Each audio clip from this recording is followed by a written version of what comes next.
Namaste, dear listeners. Welcome to the Iowa channel Astro In with Abhi, Oneness in Astrology and Spirituality.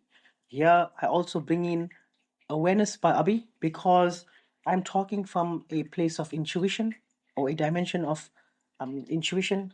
Intuition has various dimensions. There are countless, I don't know how many, but I'm talking from my awareness based on my vibration, based on my frequency, which I will include astrology, Vedic astrology, in these sessions. And the question that I have been asked is, Abhi, please can you explain what retrograde planets mean and what you can do during this time? Now, in a year, you can, the famous Mercury, the famous Mercury retrograde. Everybody hates them, or most of the people that don't understand how to use the retrograde of Mercury. Look, it can be very, very difficult for you. We must understand what retrograde means. Retrograde means that if you observe that particular planet, let's just say, for example, you've got Mars retrograde. Currently, there's Mars retrograding in the sign of Leo. I believe which will go direct on the 21st of February 2025, if I'm correct. What it means is observing this planet from Earth, the planet seems like it's going backwards. It seems like it's going it's moving backwards. Now, if you look at the planet, I always talk about the planet's dharma, the planet's duty. What does the planet do?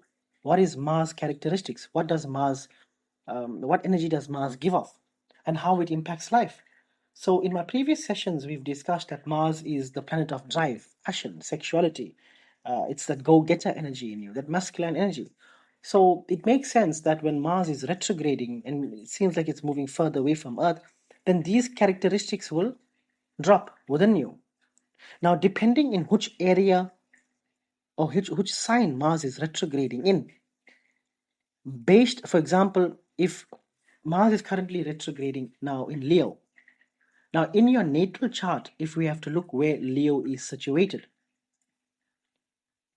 if Leo is your second house of maybe Pisces, so if Leo is um let's just say Leo is your third house and you will be what, sun, or let's make it simple for you to understand, right? So Mars is currently retrograding in Leo now at this very moment, right? Today is the 16th of January 2025. Mars is retrograding in the sign of Leo. Let's just say you are a sun Leo, Lagna Leo. Mars is retrograding in your first house because your sun's placement is in the first house. Your Lagna is the first house.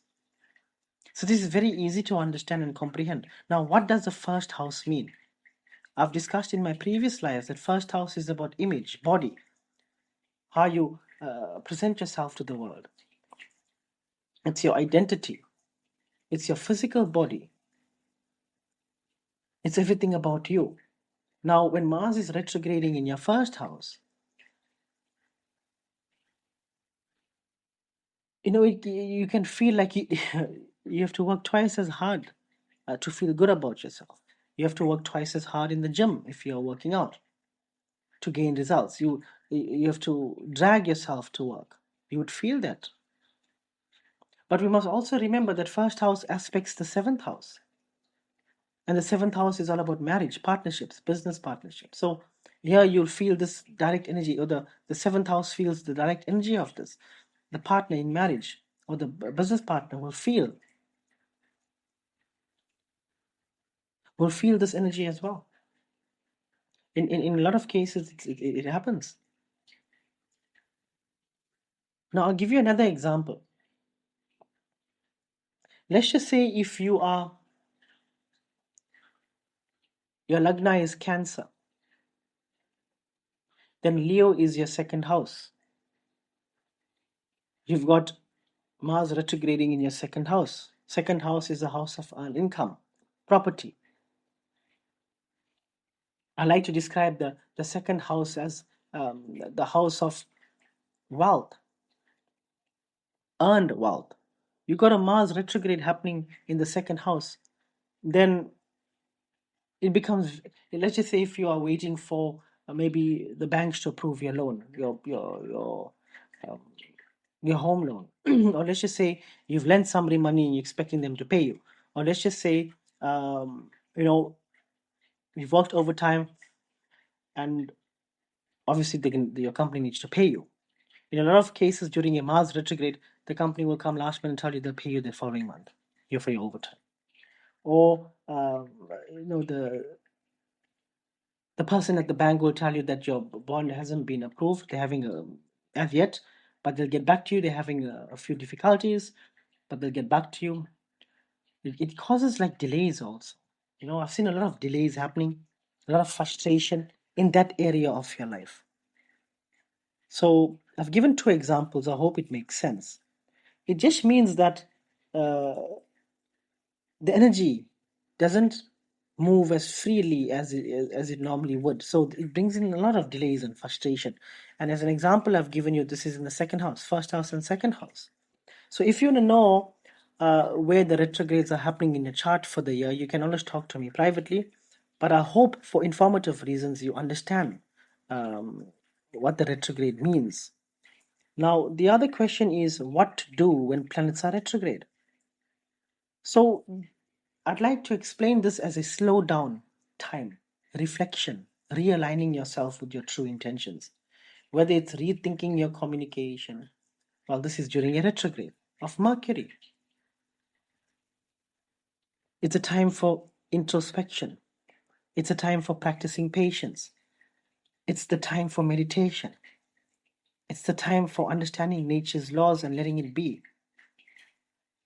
Your patience will always be tested during a retrograde.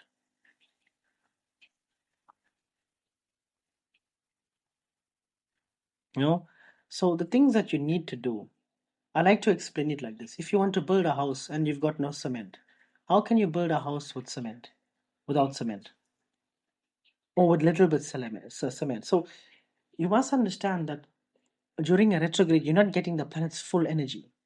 So you have to work twice as hard to get something done. So during a retrograde, you can get things done, but you just have to work more harder. And this brings about a lot of frustration. Look, retrogrades also bring people back from the past, or it can bring things that you haven't healed from the past. Same scenario, different people. For example, you have never learned the lesson of cheating in a relationship. You never learned the lesson. Now, you're in a new relationship during a retrograde. Somebody else might come in your life, maybe somebody from the past, um, and now you want to proceed with such behind closed doors. You haven't learned the lesson, and you're still not learning the lesson. You're continuing. So what you should not do during a retrograde, you should obviously what you should do is you should look at your karmic memory. What is a set of events that you've went through, and you need to learn from them. So during a Mercury retrograde, what you should do is learn from the things that have caused you, in inverted commas, pain. There's no point going and praying. There's no point going and meditating. There's no point going and doing rituals if you are not learning from your lessons. Because the biggest lesson is, or the biggest ritual is, learning from your karmic memory. The memory of action. Your past. You need to listen to your past. Look at your past, see what worked and what haven't. Know what's use that as your guru. So during a retrograde, you must think before you think. You must think before you speak. You must think of the consequences before you think. You must think of the consequences before you speak. You must think of the consequences before you act. And when you start practicing that, you will see you will avoid a lot of mishaps in your life. Thank you very much. I hope I've done justice to this. I can go on and on and on. Retrogrades, I actually love retrogrades. So I really do. And why? Because during retrogrades, I'm allowed to test my patience. And the more patient I am, I realize the more I've evolved. And this might sound so crazy, but the power of patience, for me personally, patience, gratitude, and is the root for spiritual upheaval. Jai Shri Ram, Om Namah Shivaya, Jai Shri Krishna. Thank you, dear listeners, and you may you may pass on this um, podcast to anybody that you know or you feel that might need such kind of insight in their life. If you want a personal reading, you can always talk to me on 076 Choose option number 1 from the PDF. Thank you, everybody. Goodbye.